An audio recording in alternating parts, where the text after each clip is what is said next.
வணக்கம் நண்பர்களே. இன்னைக்கு நான் உங்க கூட பகிர்ந்துக்கக்கூடியது ஒரு சின்ன கதை தான்.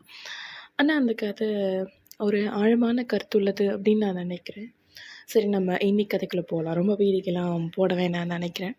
இந்த கதையில நம்ம என்ன சொல்ல விரும்புகிறோம் அப்படின்னா, ஒரு மனிதனோட வாழ்க்கையில அவன் பேசுகிற வார்த்தைகள் எவ்வளோ முக்கியமோ, அதை விட முக்கியம் அவன் பக்கத்தில் இருக்கவங்களோட பேச்சை கேட்கறது.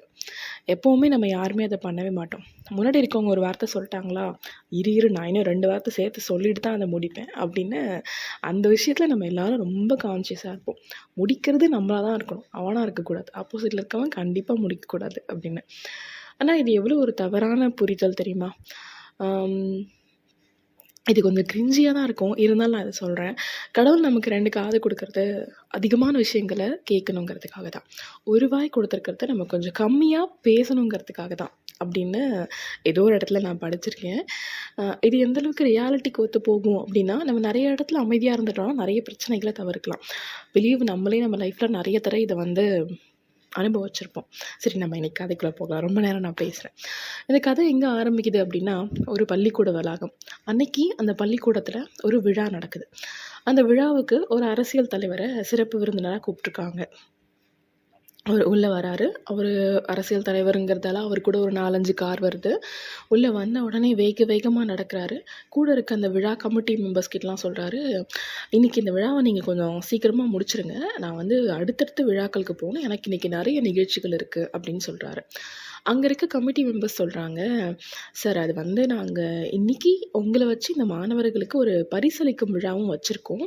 ஸோ நீங்கள் பேசிட்டு இல்லைனா பரிசளிச்சுட்டு எல்லாத்தையும் முடிச்சுட்டு நீங்கள் இங்கேருந்து கிளம்பணும்.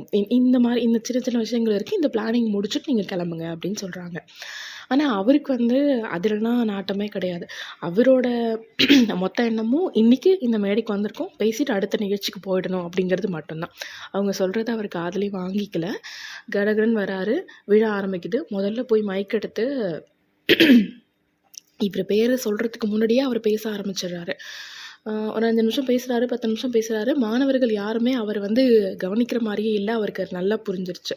அவரோட உரையை அவரே ரொம்ப நாகரிகமாக முடிச்சுட்டு இறங்கி அந்த கமிட்டி மெம்பர்ஸ் கிட்டலாம் சொல்கிறாரு, என்ன நீங்கள் பெருசாக விழா வச்சுருக்கீங்க, உங்கள் ஸ்கூலில் இருக்க ஒரு பையன் கூட நான் பேசுகிறதுக்கு காதில் வாங்கவே மாட்டேங்கிறான், சரியான ரெஸ்பான்ஸே கிடையாது, உங்கள் பிள்ளைங்களுக்கு ஒரு ஒழுக்கமே இல்லை அப்படின்னு சொல்லி ரொம்ப பேசுகிறாரு. அவர் பேசி முடிக்கிற வரைக்கும் அமைதியாக இருந்துட்டு அந்த பள்ளி நிர்வாகத்தினர், அந்த கமிட்டி மெம்பர்ஸ் சொல்கிறாங்க, ஐயா தவறாக எடுத்துக்காதீங்க, இது காது கேளாதோர் பள்ளி.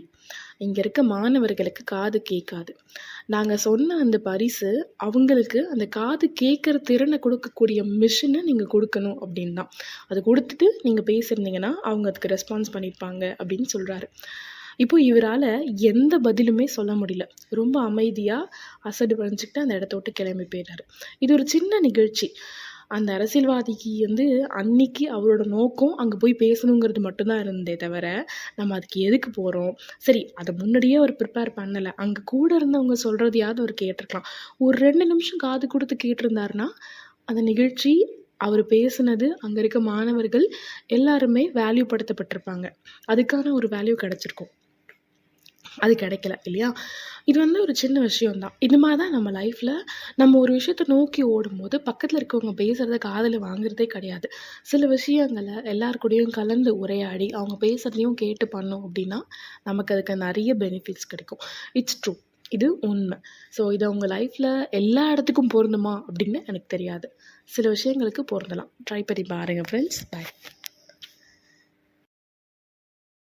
இந்த மாதிரியான தமிழ் சிறுகதைகள், தொடர்கதைகள், கவிதைகள் எல்லாமே கேட்குறதுக்கு என்னோட வேதான் ப்ராட்காஸ்ட் சேனலை லைக் பண்ணுங்கள், ஷேர் பண்ணுங்கள், சப்ஸ்கிரைப் பண்ணுங்கள். முக்கியமாக மறக்காமல் பெல் ஐக்கானை ப்ரெஸ் பண்ணுங்கள். தினமும் நான் போடுற கதைகள் உங்களுக்கு நோட்டிஃபிகேஷனில் வரும்.